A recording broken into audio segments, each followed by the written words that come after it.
Ever stop to consider that everything around us, even things we can't see moving, is actually vibrating?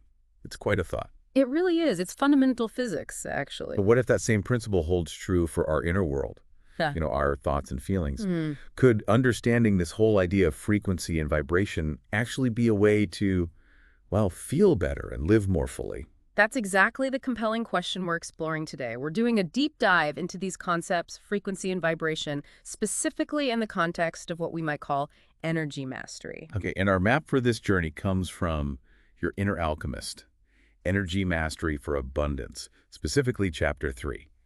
That chapter really gets into the nuts and bolts of frequency and vibration. Right. And our goal here, for you listening, isn't just about textbook definitions. We want to pull out the really valuable stuff from this chapter. Like how it actually works in our lives. Exactly. How frequency and vibration actively shape our experiences, and crucially, how we can maybe work with them intentionally to boost our well-being. So less about complex science, more practical insights. Precisely. Practical knowledge you can potentially use, right away to feel a bit better, maybe get closer to your goals. All right, let's start at the beginning then. The book defines frequency and vibration. In this context, what are we really talking about? Okay, so at its core, frequency is basically the rate, the speed at which energy vibrates. Think of it like how fast those energetic waves are moving. Got it, speed. And then vibration describes the quality of that energy, the nature of the movement. Is it smooth and harmonious, or is it more jagged and chaotic? So speed and quality. Yeah, together they define our experience, how we perceive reality according to this perspective. So it's not just that energy is moving, but how it's moving that's important. That's the key idea. And the book makes a really important distinction here between high and low frequencies. Right. Higher frequencies tend to be linked with, positive feelings, energy, feeling connected, while lower frequencies are often associated with negativity, fatigue, stress, that kind of thing. That contrast seems pretty central then. It really is. Understanding that difference is sort of the foundation for seeing how we might influence our own energetic state. Okay, that makes sense. Now, one idea that really jumped out at me was that our thoughts and emotions aren't just abstract things. Mhm. They actually have their own frequencies. Yeah, that's a fascinating part. The idea is that our inner world, our thoughts, our feelings, it's not static, it's dynamic energy. So each thought has a signature. Kind of, yeah. Yeah. A unique vibrational signature. The book gives examples like positive emotions, love, gratitude, compassion. These are said to vibrate at higher frequencies. And feeling those is good for us, obviously, but it also attracts similar energy. Is that the idea? That's what the text suggests, yes. Experiencing them benefits our internal state and potentially draws in similar high-frequency experiences from the outside. And the flip side, what about emotions like fear or anger? Well, according to the book, those resonate at much lower frequencies. Yeah. And dwelling in those states consistently, it can kind of create a negative feedback loop. Right. Attracting more of what you don't want. That's the idea presented, yeah, a sort of negativity cycle. Okay, so if our thoughts and feelings have these frequencies, how do we even start becoming aware of them? And maybe, nudge them upwards. That's a great question, and the book really highlights mindfulness and self-awareness here. They're presented as essential tools. Just noticing. Pretty much cultivating that ability to observe our internal states, our thoughts, our emotions, without immediately judging them, recognizing the patterns. And once you see the pattern. Then you have a choice. That awareness gives you the power, potentially, to consciously shift your focus towards thoughts and feelings with higher frequencies. And the book mentions some fairly simple ways to do that, right? Not super complicated stuff. Absolutely. It talks about straightforward practices like consciously expressing gratitude or just deliberately guiding your attention towards uplifting thoughts. Things anyone can try. Exactly. Tangible ways to try and elevate your overall vibration.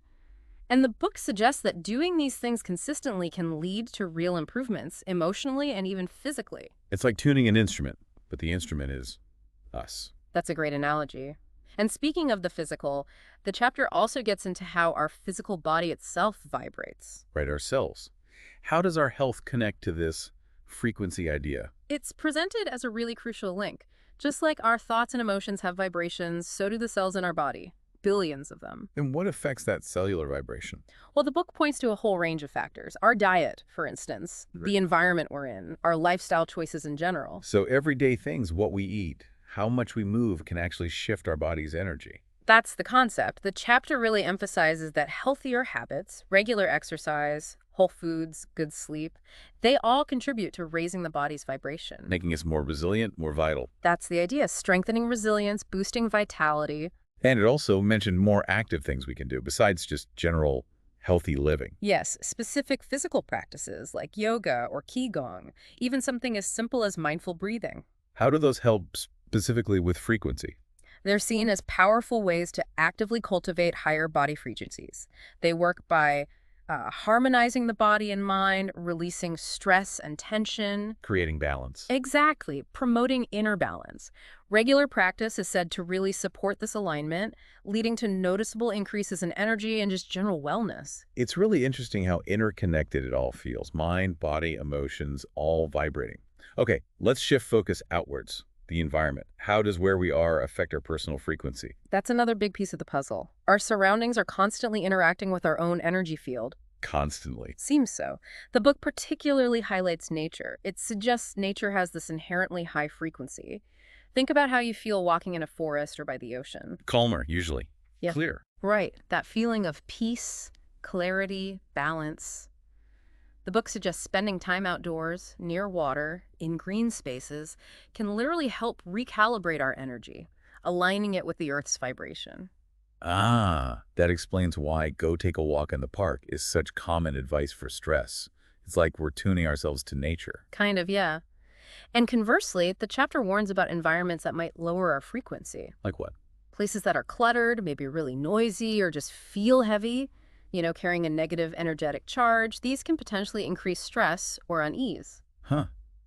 So that pile of papers on my desk might actually be energetically draining. It's possible. That's a practical way to think about it. The book definitely suggests creating living spaces that feel balanced and harmonious. Clearing clutter, maybe bringing in some natural elements. Exactly. Things that help enhance your vibration, help you feel more grounded, more calm in your own space. Okay, this is all starting to paint a picture.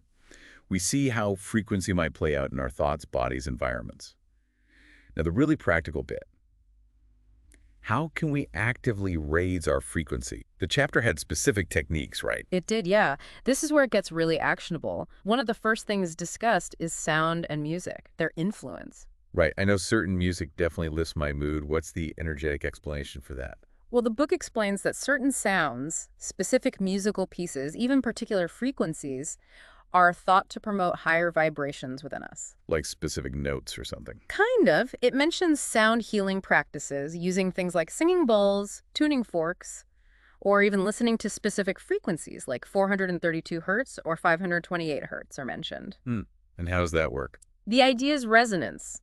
These external sounds resonate with our body's own natural frequencies. It's like they encourage our system back into alignment, promoting harmony, maybe even healing. Like hitting a tuning fork and another one starts humming. Exactly like that. Sympathetic resonance. Our bodies have their own frequencies, and certain sounds can help retune them to a more harmonious state. So listening to uplifting music isn't just enjoyable, it could be actively beneficial energetically. That's what the chapter suggests. Regular exposure, or things like sound baths, can have a really positive impact emotionally and physically. Okay, what else? Visualization and positive affirmations were mentioned too. How do they fit in? Visualization is presented as a really potent tool. It lets us use our imagination to essentially step into, to embody higher frequencies. By picturing positive things. Yes. Focusing consistently on positive mental images or empowering statements, affirmations, you're essentially broadcasting a higher vibrational signal from within. Can you give an example? Sure. The book suggests things like visualizing yourself surrounded by bright, uplifting light, or maybe repeating affirmations like, I am aligned with love and peace. Things like that. So we're using our minds to consciously shape our energy field. That's a perfect way to put it. The idea is that this consistent practice can shift your mindset and your overall energetic state higher. Interesting. Now, the next one, crystals. The book talks about using crystals for frequency alignment.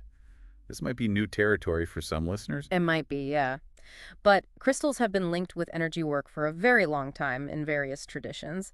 The book introduces specific ones like clear quartz, selenite, amethyst. And how are they supposed to work? They're presented as tools that can help balance or elevate our personal vibration. The suggestion is maybe placing them nearby during meditation or just having them in your living space. To create a supportive environment. Right, a high-frequency environment. The book explains it based on their stable structure. Crystals are believed to emit consistent vibrations that can then interact positively with our own energy field. So their stable frequency influences ours. That's the theory presented. They resonate at specific frequencies, and this resonance can promote things like mental clarity, emotional healing, maybe a deeper spiritual connection. Okay. And finally, something that feels very down to earth. Gratitude. The chapter really stresses its importance. Why is gratitude considered so powerful vibrationally? Yeah, the book is very clear. Gratitude is described as one of the highest vibrational states we can access. Why is that? Well, when you consciously focus on what you're thankful for, you shift your attention away from lack towards abundance. Changes your perspective. Exactly. And cultivating that daily practice of gratitude, it doesn't just make you feel good, it strengthens emotional resilience and reinforces that abundance mindset, which itself is high frequency. There's science behind gratitude too, isn't there? Like effects on the brain. There is, yes. Studies show links between gratitude and neurotransmitters associated with well-being. So it's more than just being polite, it's actively shifting your energetic focus. How does the book suggest practicing it? Simple ways, making a deliberate effort each day, maybe journaling a few things you appreciate, or just taking a quiet moment to reflect and feel thankful. Expressing thanks outwardly, too. And doing that consistently. Will gradually elevate your overall frequency, according to the book, aligning you more with energies of, say, love and fulfillment. Wow. Okay, so pulling all this together, this deep dive into Chapter 3, it really highlights how central frequency and vibration are to this whole idea of energy mastery. Absolutely. I think the biggest takeaway is that we're not just passive bystanders to our own energy, we're active participants. We can shape our own vibrational state. Through awareness and intentional action. Exactly. The book gives us a kind of toolkit. Being mindful of thoughts and emotions, healthy physical habits, creating supportive spaces, and using specific techniques like sound, visualization. Crystals, gratitude. Right, all these tools. And the underlying message seems to be that by making conscious choices in these areas, we actually have the power to transform our reality, improve our emotional balance, physical health, maybe even spiritual connection. That's the potential presented, yes. By embracing these principles, the idea is we can cultivate a life that feels more aligned, more fulfilling, closer to our potential. This has been really fascinating, a lot to think about regarding frequency and vibration. For you listening, I guess I'm left wondering, what part of this conversation really struck a chord with you? And maybe more importantly, based on everything we've explored today, is there one small thing, one actionable step you could take, maybe even today, to intentionally influence your own energy, just one small shift? What might become possible if you started consciously tuning your own frequency?